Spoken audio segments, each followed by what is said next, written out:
नमस्कार, मेरा नाम है प्रशांत शर्मा और मैं आपका स्वागत करता हूं एक में सॉल्यूशंस में, जहां हम आपके लिए लाते हैं कॉम्पिटिटिव एग्ज़ाम से रिलेटेड वीडियोस, जो इन एग्ज़ाम्स में आपकी सफलता सुनिश्चित करने में मददगार साबित होंगे। आज के वीडियो में हम बात करेंगे वक्फ संशोधन विधेयक 2024 और संयुक्त संसदीय समिति जेपीसी की। इनकी चर्चा हम क्यों कर रहे हैं? हाल ही में वक्फ संशोधन विधेयक को लोकसभा में पेश किया गया और इसे आगे जांच के लिए संयुक्त संसदीय समिति यानी जेपीसी को भेज दिया गया। तो सबसे पहले जानते हैं वक्फ क्या है। वक्फ एक इस्लामिक धार्मिक ट्रस्ट है जिसमें संपत्ति को धर्मार्थ कार्यों के लिए समर्पित किया जाता है।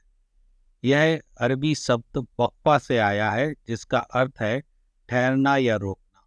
वक्फ के अंतर्गत दान की गई संपत्ति चल या अचल हो सकती है, जैसे जमीन, घर, धन या अन्य वस्तुएं। इस्लामी कानून के मुताबिक वक्फ के तौर पर दान की गई संपत्ति को बेचा, हस्तांतरित या उपहार के रूप में नहीं दिया जा सकता। वक्फ की गई संपत्ति हमेशा अल्लाह की होती है। वक्फ बोर्ड का उद्देश्य मुस्लिम समाज की संपत्तियों का संरक्षण करना और उनका उपयोग धार्मिक और सामाजिक कार्यों के लिए करना है। अब तक आपको वक्फ का अर्थ स्पष्ट हो गया होगा। आइए अब नज़र डालते हैं भारत में वक्फ बोर्ड के इतिहास पर। भारत में वक्फ बोर्ड का गठन वक्फ अधिनियम 1954 के तहत किया गया था। इसके अंतर्गत वक्फ संपत्तियों का प्रबंधन और नियमन होता था, जिसे बाद में वक्फ संपत्तियों के प्रशासन को सुव्यवस्थित और बेहतर बनाने के लिए वक्फ अधिनियम 1995 द्वारा प्रतिस्थापित कर दिया गया। इस अधिनियम में ही सरकार संशोधन करना चाहती है। देश भर में करीब 30 स्थापित संगठन हैं जो राज्य या केंद्र शासित प्रदेश में वक्फ संपत्तियों का प्रबंधन करते हैं। इन्हीं संगठनों को वक्फ बोर्ड के नाम से जाना जाता है। क्यों लाया गया है यह विधेयक? इस विधेयक को लाने के पीछे कई कारण हैं। अतीत में कई बार वक्फ संपत्तियों का दुरुपयोग होता रहा है। इनका उपयोग व्यक्तिगत लाभ के लिए किया जाता था, जो वक्फ के मूल उद्देश्य के विपरीत था। इस विधेयक का उद्देश्य वक्फ बोर्डों के कामकाज में पारदर्शिता लाना है, ताकि यह सुनिश्चित किया जा सके कि वक्फ संपत्तियों का उपयोग सही तरीके से हो रहा है। इस विधेयक में महिलाओं को वक्फ बोर्डों में प्रतिनिधित्व देने का प्रावधान है, ताकि महिलाओं की आवाज को भी सुना जा सके। क्या है प्रस्तावित बदलाव? वक्फ बोर्ड संशोधन विधेयक 2024 का उद्देश्य वक्फ अधिनियम 1995 में बदलाव लाना है। 40 से अधिक संशोधनों के साथ वक्फ संशोधन विधेयक में मौजूदा वक्फ अधिनियम में कई भागों को खत्म करने का प्रस्ताव है। प्रस्तावित संशोधनों में से कुछ इस प्रकार हैं। पारदर्शिता सुनिश्चित करने के लिए वक्फ बोर्डों को संपत्ति दावों का सत्यापन कराना होगा।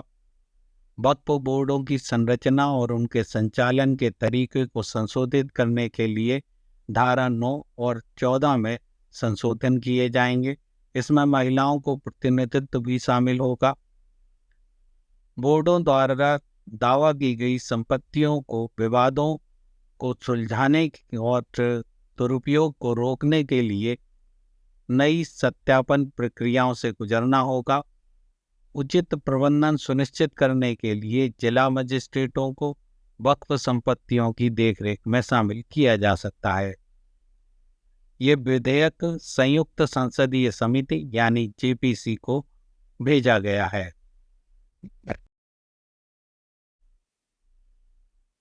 क्या होती है संयुक्त संसदीय समिति या जेपीसी। संयुक्त संसदीय समिति एक विशेष प्रकार की संसदीय समिति होती है जो दोनों सदनों, लोकसभा और राज्यसभा के सदस्यों से मिलकर बनाई जाती है। इस समिति को किसी विशेष विधेयक या मुद्दे पर गहराई से अध्ययन करने और अपनी रिपोर्ट संसद में पेश करने का जिम्मा सौंपा जाता है। जेपीसी का मुख्य कार्य विधेयकों, वित्तीय अनियमितताओं या अन्य सरकारी गतिविधियों की जांच करना होता है।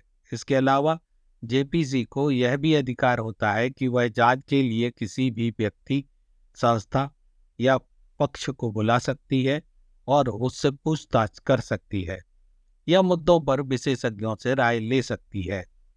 संयुक्त संसदीय समिति में दोनों सदन के साथ साथ सत्तारूढ़ और विपक्षी दलों के सदस्य शामिल होते हैं और इसकी अध्यक्षता लोकसभा के सदस्य द्वारा की जाती है।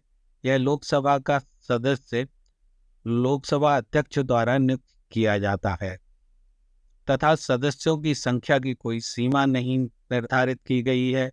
यह समिति अपना कार्यकाल या काम पूरा होने पर भंग कर दी जाती है।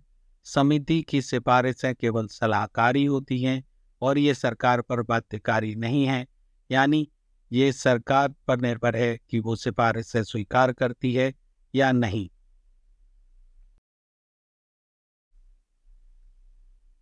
वक्फ संशोधन विधेयक 2024 पर बनाई गई संयुक्त संसदीय समिति में लोकसभा के 21 सांसद और राज्यसभा के 10 सांसद शामिल किए गए हैं।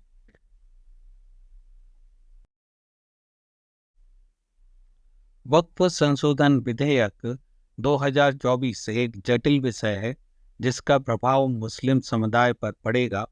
यह प्रभाव कितना और कैसा होगा, यह तो विधेयक के अधिनियम बनने के बाद ही पता चलेगा। इस समिति की रिपोर्ट आने पर हम आगे की चर्चा करेंगे। इस वीडियो में इतना ही। हम फिर हाजिर होंगे नए विषय, नए मुद्दे के साथ। तब तक के लिए नमस्कार।